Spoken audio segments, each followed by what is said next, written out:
बिस्मिल्लाहिर्रहमानिर्रहीम। उसके कदम तेजी से लाइब्रेरी के साथ बने कमरे की जानिब उठ रहे थे।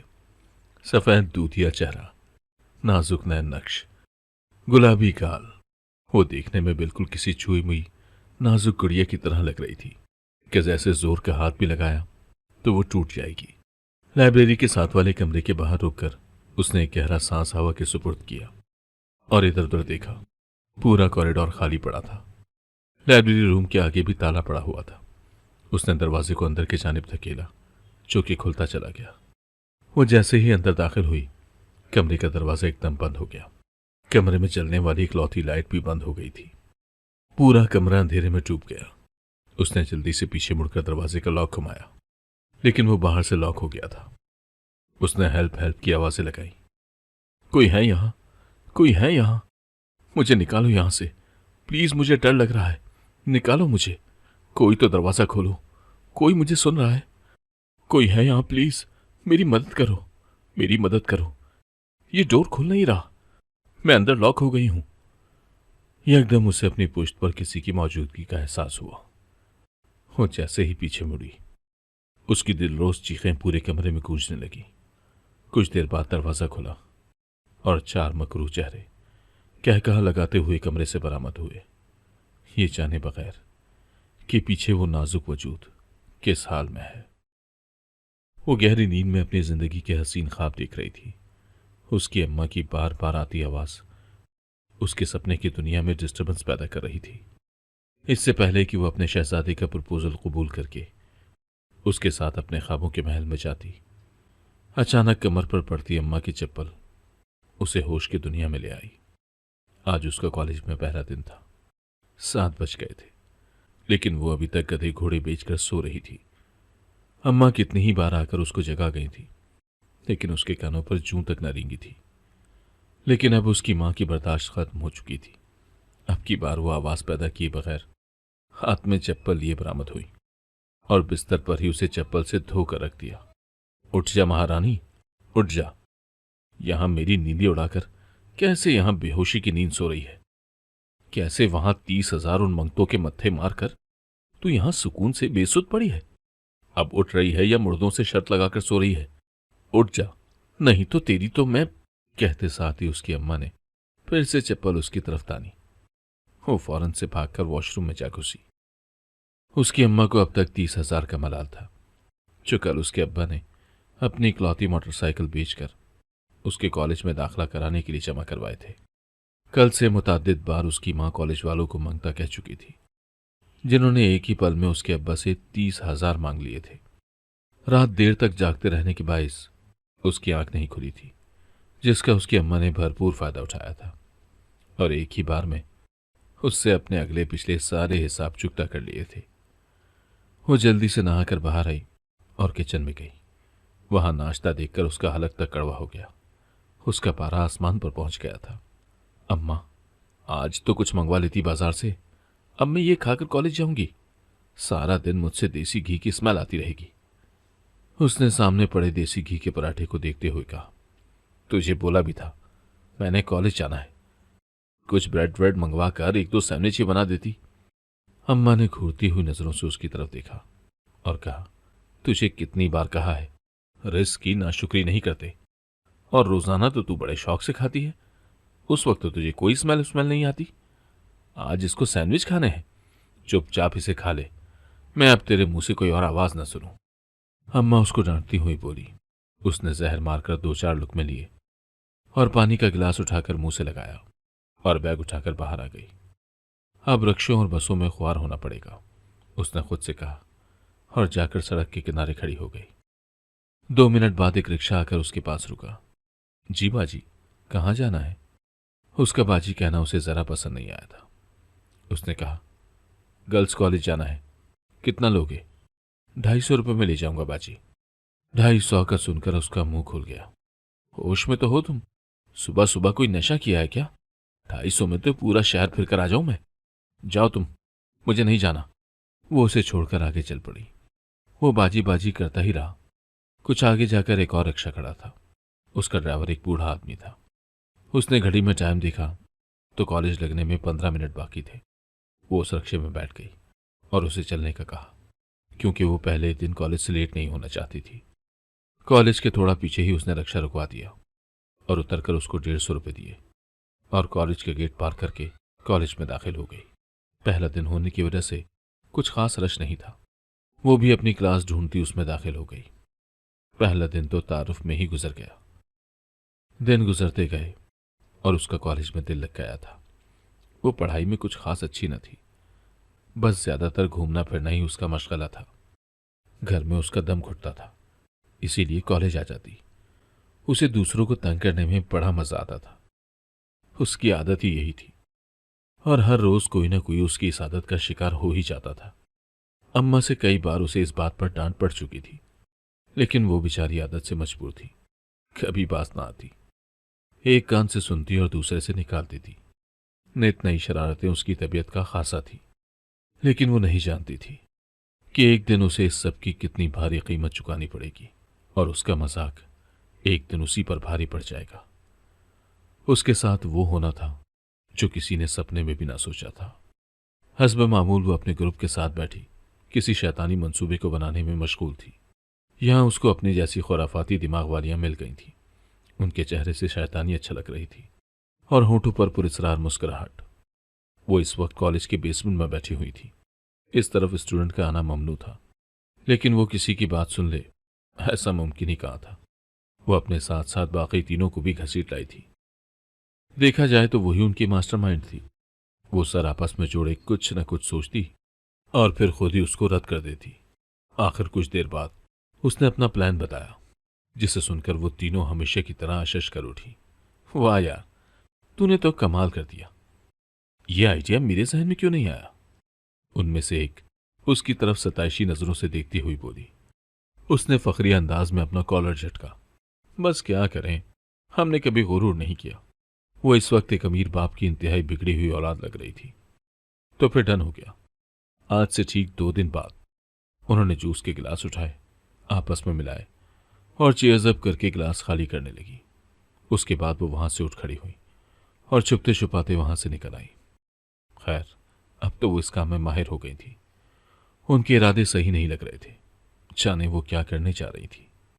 ये मंजर एक 5 मंजिला इमारत का है, जो पूरे आबोताब से अपनी दिलकश और हैरानकुन अंदाज में की गई डिजाइनिंग के साथ खड़ी थी। इस इमारत को डिजाइन करने वाला इसका ऑनर था। इमारत के नित नए नक्शे और डिजाइन बनाकर उस पर कंस्ट्रक्शन करवाना उसके बाएं हाथ का खेल था। उसकी कंपनी भी एक कंस्ट्रक्शन कंपनी ही थी, जो कि शोहरत की बुलंदियों को छू रही थी। अपने ऑफिस में ऑनर की शानदार कुर्सी पर बैठा, अपने सामने मौजूद मेज पर ढेरों फाइल्स बिखराए, वो सुबह से फाइलों में सर दिए बैठा था। कहने को तो वो इस कंपनी का मालिक था, लेकिन फिर भी उसने अपनी कंपनी सिर्फ एम्प्लॉयज पर नहीं छोड़ी थी। उसे अपनी जिम्मेदारियां बखूबी निभानी आती थी। वो दरमियानी उम्र का मुनासिब कदोकाठ और मजबूत जिस्म का मालिक था। उसके सामने इस वक्त लातादाद फाइलें पड़ी हुई थी, जिनको वो एक के बाद एक उठाकर पढ़ता जा रहा था। वो पूरी तरह से अपने काम में खोया हुआ था। जब अपने फोन पर बजने वाली बेल पर वो होश में आया, उसने मोबाइल ढूंढना चाहा, लेकिन शायद वो फाइलों के ढेर के नीचे दब चुका था। बेल बज-बजकर बंद हो गई थी। उसने भी फोन निकालने की जहमत न की। उसका इस वक्त किसी की कॉल सुनने का मूड ही नहीं था, लेकिन नहीं जानता था कि ये कॉल सुनना उसके लिए कितना जरूरी है। रिंगटोन की आवाज एक बार फिर से कमरे में गूंजी। उसने कोफ से फाइल्स को एक तरफ किया और हाथ से टटोल टटोल कर आखिर 2 मिनट के बाद वो फोन को फाइलों के नीचे से निकाल चुका था। इस दौरान रिंगटोन मजीद एक बार बजकर बंद हो चुकी थी। उसने स्क्रीन अनलॉक की तो रीजन ऑफ माई लाइफ के नाम से 5 मिस्ड कॉल्स आई हुई थी। उसने घड़ी की तरफ देखा और फिर अचंभे से कहने लगा, कुछ ज्यादा ही जल्दी है इसे। इससे पहले कि वो कॉल बैक करता, एक बार फिर कॉल आने लगी। उसने जल्दी से कॉल पिक की और बोला, तुम्हें पता है ना कि मैं इस वक्त काम में मसरूफ होता हूं, फिर बार बार मुझे कॉल क्यों की जा रही हो? मैं जानता हूं मैंने तुमसे वादा किया है, लेकिन इसका वक्त अभी नहीं हुआ। बेफिक्र रहो, मैं वक्त पर ही तुमसे मिलूंगा। वो बगैर मुकाबिल की बात सुने कॉल काटने लगा था, जब मोबाइल से आती नुस्वानी आवाज पर वो एकदम अलर्ट हुआ। जी कहिए, क्या कहना है और आप कौन हैं? आगे से जो खबर उसको सुनने के लिए मिली वो उस पर पहाड़ बनकर टूटी थी। उसे लगा कि शायद उसकी समात में कोई फर्क आ गया है। उसने दोबारा अपनी तस्दीक के लिए पूछा, जी, क्या कहा आपने? अब की बार उसे ऐसा लगा जैसे किसी ने उसके पैरों तले से जमीन खींच ली हो। वो तो शुक्र था कि वो बैठा हुआ था, वरना अगर खड़ा होता तो यकीनन अब तक जमीन बोझ हो चुका होता। उसके चेहरे का रंग मुतगैर हो गया था। माथे और गर्दन की रगें गुस्से के बायस फूल गई थी। उसकी आंखों से लहू टपकने लगा था। उसने एक जोरदार मुक्का मेज पर मारा और मोबाइल और गाड़ी की चाबियां उठाता ऑफिस से बाहर निकला। बाहर पहुंचकर उसने चाबियां गाड़ी के पास खड़े ड्राइवर की तरफ उछाली, जो मुअद्दिब अंदाज में सर झुकाए और हाथ सीने पर बांधे खड़ा था। शायद वो उसे आते देख चुका था। उसने गाड़ी का पिछला दरवाजा खोला और अंदर बैठ गया, क्योंकि वो इस हालत में किसी तौर गाड़ी नहीं चला सकता था। उसके बैठते ही ड्राइवर भी फुर्ती से गाड़ी में बैठा और गाड़ी को अपने बॉस की बताई हुई मंजिल के रास्ते पर डाला। जो ही गाड़ी स्टार्ट हुई, पिछली सीट पर बैठे उस शख्स की आंख से एक आंसू टूट कर गिरा था, जिसे अगले ही लम्हे उसने बेदर्दी से साफ कर डाला और ड्राइवर को गाड़ी तेज चलाने का बोला। उसके चेहरे पर फिर से चट्टानों जैसी सख्ती छा गई थी। उसकी आंखों में एक आग थी जिससे वो सब कुछ जलाकर भस्म कर देने का इरादा रखता था। आधे घंटे के बाद गाड़ी अपनी मतलूबा मंजिल तक पहुंचकर एक झटके से रुकी। वो गुस्से से खौलता बाहर निकला और अगले ही लम्हे आंधी तूफान बना अंदर दाखिल हुआ। आगे का मंजर देखकर तो वो पथरा कर रह गया। वो इतनी जोर से चिल्लाया कि उस इमारत के दरो दीवार तक सहम गए। वो जितनी तेजी से अंदर आया था उतनी ही तेजी से दोबारा बाहर निकला। उसके गाड़ी में बैठते ही ड्राइवर एक बार फिर से गाड़ी भगा कर ले गया। उसे अपने मालिक के गुस्से से आज बेहद डर लग रहा था। जाने आज किसका दिन बुरा होने जा रहा था। जाने उसके मालिक ने उसका क्या हाल करना था। मेरा नाम अफरा है, मेरी उम्र 22 साल है और मैं हैदराबाद में रहती हूँ।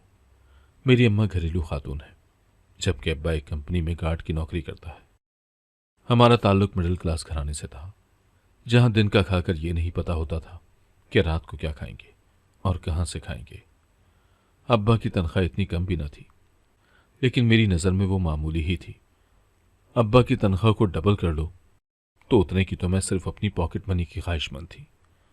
अम्मा अक्सर मुझे डांटती रहती कि ये बड़े लोगों वाले चौंचले छोड़ दो, बाज आ जाओ। जिन पैसों से हमने पूरा महीना घर का चूल्हा जलाना होता है, वो तुम 10 दिन में ख़त्म करके चूल्हे में तेल डाल देती हो। मेरी वजह से अब्बा कंपनी से कई बार उधार भी ले चुके थे, मगर मेरी फरमाइशें लामहदूद थीं। मुझे सिर्फ अपनी ख्वाहिशात से मतलब था, और वो पूरा करने के लिए ज़रो वसाइल कहाँ से आते हैं या वो कहाँ से पूरी होती हैं, मुझे रत्ती बराबर भी परवाह नहीं थी। और होती भी क्यों? माँ बाप का फ़र्ज़ था मेरी सारी ज़रूरतें पूरी करना। अब वो कहाँ से करते हैं, इस बात का मुझे कोई इल्म न था और न ही कोई परेशानी। मैं एक आज़ाद पंछी की तरह खुले आसमान में उड़ना चाहती थी। अब्बा मेरा बहुत ख्याल रखते थे, मुझसे बहुत मोहब्बत करते थे। वो मेरी हर ख्वाहिश को मुंह से निकलने से पहले ही पूरा कर देते थे। उन्होंने मुझे कभी किसी चीज़ की कमी महसूस नहीं होने दी थी। वो मेरी हर ख्वाहिश को मेरे मुंह से निकलते ही तो पूरा कर देते थे। शायद यही वजह थी जिससे मैं बहुत ज़्यादा खुदगर्ज हो गई थी। मेरी लालच रोज़ बरोज़ बढ़ती जा रही थी और रोज़ बरोज़ मेरी नित नई फरमाइशें होती, जिन्हें अब्बा बगैर माथे पर बल डाले पूरी कर देते। मुझे बड़े लोगों और अमीरों की तरह उनके बड़े बड़े बंगले और ऊंची ऊंची हवेलियां बहुत पसंद थी।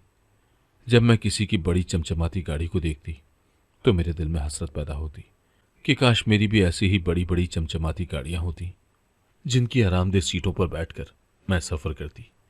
जो चीज़ भी मैं देखती मुझे उसकी ख्वाहिश हो जाती, लेकिन मैं नहीं जानती थी कि मेरी ये ख्वाहिशात मुझे कितना ख्वार करेंगी। अम्मा सही कहती थी कि जब बाप ना रहा तो तुम जीते जी मर जाओगी। मेरी एक और बुरी आदत जिसने मेरी ज़िंदगी तबाह कर दी, वो ये थी कि मैं दूसरों का मजाक उड़ाना, उनकी तौहीन करना, उनको परेशान करना अपना फ़र्ज समझती थी। खुद मेरे पास कुछ भी नहीं था, लेकिन न जाने किसके दम पर मैं इतना इतराती फिरती। एक दिन मुझसे ऐसा गुनाह हुआ जिसने मेरी सारी ज़िंदगी बदल कर रख दी। मेरी शरारत से एक मासूम की ज़िंदगी बर्बाद हो गई। खैर, वो शरारत तो न थी, एक सोची समझी साजिश थी जो मैंने अपनी अना की तस्कीन के लिए रचाई थी।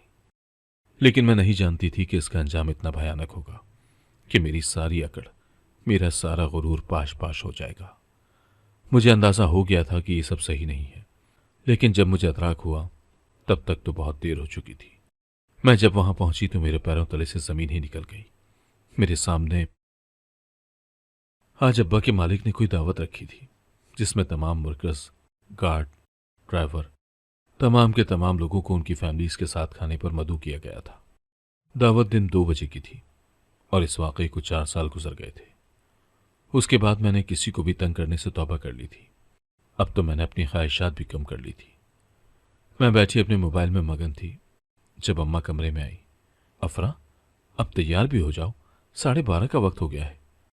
अभी फिर तुम्हारे अब्बा ने जाने का शोर मचा देना है, फिर मुझे ना कहना कि अभी मेरी तैयारी रहती है। अम्मा अलमारी से मेरे लिए दावत पर पहनकर जाने वाले सूट निकालते हुए बोली।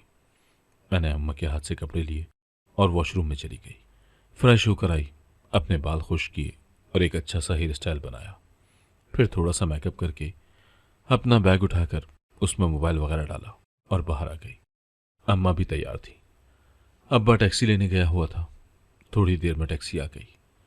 हम टैक्सी में सवार हुए और टैक्सी चल पड़ी। 40 मिनट बाद टैक्सी एक बंगले के सामने रुकी।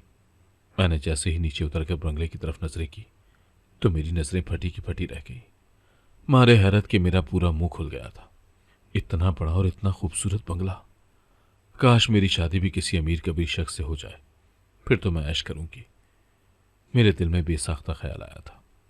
अगले लम्हे में अब्बा के हमरा बंगले के अंदर दाखिल हो गई। बंगला जितना बाहर से खूबसूरत था उतना ही हसीन अंदर से भी था। वो कोई महल ही लग रहा था। सर्दियों के दिन थे तो ताम का इंतजाम वसी रकबे पर फैलाए लॉन में किया गया था। कुछ देर बाद सब आ चुके थे। तकरीबन ज्यादा लोग बड़ी बड़ी और चमचमाती गाड़ियों में आए थे। वो सभी तकरीबन अमीरों कबीर थे। चंद ही लोग हमारे साथ के थे। कुछ ही देर बाद अब्बा के बॉस भी आ गए थे। वो 44 साल के करीब लग रहे थे। उनकी बीवी हयात नहीं थी। कुछ देर बाद खाना शुरू किया गया। मैं पूरी दावत के दौरान इंतहाई पुरअतमाद होकर बैठी रही।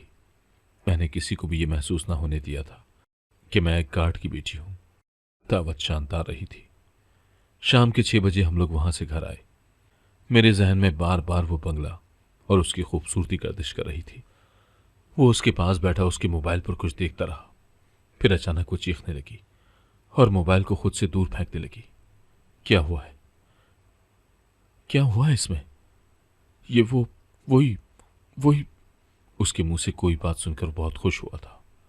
पिछले कुछ अरसे से उसने सिवाय चीखने, चिल्लाने, रोने और चुप रहने के अलावा और कोई भी लफ्ज अपने मुंह से ना निकाला था। कौन कौन है? बता मुझे। उसने दोबारा से मोबाइल उठाकर उसके सामने किया था, जिस पर मौजूद तस्वीर को देखकर वो रोने लगी थी। दूर करो, दूर करो इसको, दूर करो इसे। उसने गौर से उस तस्वीर को देखा तो ये है इसका मुजरिम। अगले ही लम्हे वो ठान चुका था कि उसने क्या करना है। उसकी लहू छलकाती आंखें उसके इरादों का पता बता रही थी, जो कि हरगिज नेक नहीं लग रहे थे। कुछ दिन बाद वो अपने इरादे में कामयाब हो गया था। वो 3 दिन से कमरे में बंद थी। रो रो कर उसका गला सूख गया था। आंखें खुश्क हो गई थी। वो कई बार रहम की भीख मांग चुकी थी, लेकिन वो बेहिस बना बैठा था। उसने जिस पर भरोसा किया था वो उसके एतबार के टुकड़े टुकड़े करके उसे इस जहन्नुम में झोंक गया था, जहां उसके साथ जानवरों से भी बदतर सलूक किया जा रहा था। पिछले 3 दिन से उसके हलक में सिवाय पानी के और कुछ न गया था। अब उसकी बर्दाश्त जवाब दे चुकी थी। वो बेजान होकर एक तरफ गिरी तो उसको गिरते देखकर बाहर खड़े वजूद के चेहरे पर तंजिया मुस्कुराहट आई थी। वो दरवाजा खोलकर अंदर दाखिल हुआ। उसके पास पानी की एक बोतल रखी। पुश्त पर बंधे उसके हाथ खोले। उसकी जुल्फें उसके चेहरे पर आ रही थी। उसने उसके बाल एक तरफ किए और उसका चेहरा अपने हाथों में दबोचा, लेकिन अगले ही लम्हे उसके चेहरे के तासुरात एकदम बदल गए। उसकी आंखों में एक अजीब सा तासुर था। वो उसे बाहों में उठाए बैठ की जाने पड़ा और अगले ही लम्हे। दिन तेजी से गुजर रहे थे। मेरे दिल में अब नौकरी करने की ख्वाहिश जाग उठी थी। मैंने अब्बा से बात की। पहले तो अब्बा नहीं माने, लेकिन फिर मैंने उससे कहा कि मैं घर में रहकर तंग हो जाती हूँ, तो बस इसीलिए थोड़ी सी मिन्नत और तरले के बाद मैंने अब्बा को मना लिया। अब्बा ने अपने बॉस से बात की कि किसी जगह मेरी बेटी की नौकरी लगवा दो, तो बॉस ने कहा कि किसी जगह क्यों, मुझे पीए की ज़रूरत है। कल तुम अपनी बेटी को अपने साथ ले आना, मैं उसका इंटरव्यू ले लेता हूँ। अगर पास हुई तो यहीं, नहीं तो फिर मैं बात कर लूँगा उसकी कहीं और। अगले ही दिन अब्बा मुझे लेकर कंपनी आ गया। कंपनी घर से भी कहीं ज़्यादा बड़ी थी। मैं इंटरव्यू देने के लिए पूरी तरह तैयार थी। रात जो अब्बा के बताने के बाद मैंने मोबाइल पर काफ़ी सर्च की थी। क्वालिफिकेशन के साथ साथ जो चीज़ बॉस को पसंद आती है वो उम्मीदवार का कॉन्फिडेंस है। सो मैं पुरुमीद और पुरएतमाद थी, और यही पुरएतमादी यहाँ मुझे कामयाब कर गई। मेरी नौकरी यहीं पक्की हो गई थी। मैं बहुत खुश थी, मगर मैं नहीं जानती थी कि मेरी ये खुशियाँ बहुत जल्द मान पड़ने वाली हैं। मुझे नौकरी करते आज पूरा हफ्ता हुआ था। आज अम्मा की सेहत कुछ खराब थी, तो अब्बा छुट्टी लेकर अम्मा को लिए अस्पताल चला गया और मैं काम पर। मैंने महसूस किया था कि बॉस मुझे अजीब अजीब नज़रों से घूर रहे थे। न जाने क्या क्या था उनकी नज़रों में। मैं खौफ खाकर रह जाती। मैं उनके लिए कॉफ़ी बना रही थी जब वो अंदर आए और मुझे कहा, अपना बैग ले लो, तुम्हारे घर जाना है। मैंने हैरान होते हुए कहा, क्यों सर, अभी तो छुट्टी में काफ़ी वक्त है। बॉस ने कहा, जो कह रहा हूँ वो करो। मैं घर पहुंची तो देखा कि मेरे घर के बाहर रश पड़ा हुआ है। मेरा दिल डर गया। डरते डरते अंदर दाखिल हुई तो आसमान टूटकर मेरे सर पर आ गिरा। मेरे अम्मा अब्बा की मैयतें मेरे सामने पड़ी थी। शहर में हड़ताल थी। 2 सियासी जमातें आपस में लड़ रही थी। दंगा फसाद हो रहा था और फायरिंग का तबादला भी हुआ, जिसमें 10 शहरी मौके पर हलाक हो गए। उनमें मेरे अम्मा अब्बा भी थे। मगरिब के बाद उनकी दुनिया ही अंधेर हो गई। मैंने ऑफिस जाना छोड़ दिया था। 10 दिन बाद बॉस मेरे घर आए और मुझे कहा कि मुझसे शादी कर लो। मैं बहुत हैरान हुई। वो उम्र में मुझसे 20-22 साल बड़े थे। मैं एक अमीर शख्स से शादी करना चाहती थी, लेकिन इतने बड़े शख्स से नहीं, और न ही इन हालात में। बॉस ने कहा कि तुम्हारा बाप मेरा गार्ड था, उसके बाद तुम मेरी जिम्मेदारी हो। बगैर किसी रिश्ते के मैं तुम्हें अपने साथ नहीं ले जा सकता, और ना ही तुम्हें अकेला यहां छोड़ सकता हूं। मैं मान गई, और कोई चारा भी न था। शादी के बाद बॉस मुझे अपने साथ अपने बंगले में ले गए। अभी मैं कमरे में बैठी थी जब गुसल खाने से किसी लड़की की रोने की आवाज़ आई। बॉस ने कहा कि ये मेरी बेटी है जो पागल है। मुझे बड़ी हैरत हुई कि पागल है तो गुसल खाने में क्यों बंद किया। खैर, उस वक्त तो मैं कुछ न बोली, लेकिन मेरा तजस्सुस बढ़ता जा रहा था। आखिर एक दिन तजस्सुस के हाथों मजबूर होकर वहां गई तो मेरे पैरों तले से ज़मीन निकल गई। ये तो मेरी क्लास फेलो थी। क्या ये बॉस की बेटी है? इतने में बॉस आए और मुझे बालों से पकड़कर एक कमरे में फेंका और मेरे हाथ पांव रस्सियों से बांधकर कमरा लॉक करके चले गए। मैं एकदम सारा मामला समझ गई थी। दरअसल बॉस की बेटी एक ज़हीन तालिब इल्म थी। फितरतन ये बहुत डरपोक थी। हमारे पेपर्स चल रहे थे, लेकिन मेरी और मेरी साथियों की कोई ख़ास तैयारी न थी। हमने उसे थोड़ा बहुत डराया और कहा कि हमें पेपर्स दिखाना। वो मान गई, लेकिन हॉल में आकर हमने उससे इतना पूछा, लेकिन उसने हमें एक लफ्ज़ न बताया। मुझे उस पर बड़ा गुस्सा आया। मैं उससे बदला लेने की ठान चुकी थी। मैंने अपनी साथियों के साथ मिलकर उसे डराने का प्लान बनाया, जिसके तहत हम उसे लाइब्रेरी के साथ वाले कमरे में बुलाकर छुप गई ताकि उसे भूत बनकर डराया जाए।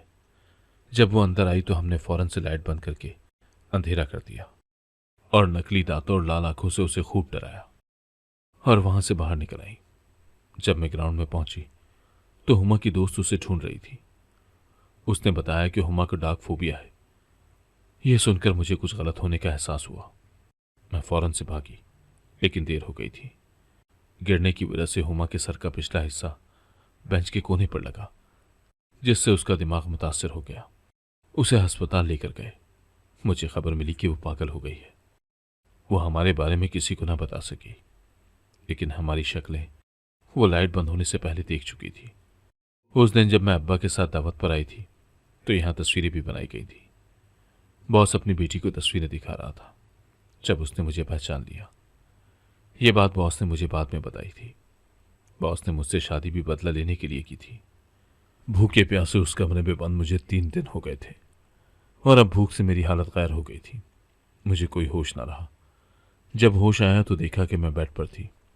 एक डॉक्टर मेरे पास खड़ी थी और बॉस कमरे में चक्कर लगा रहे थे।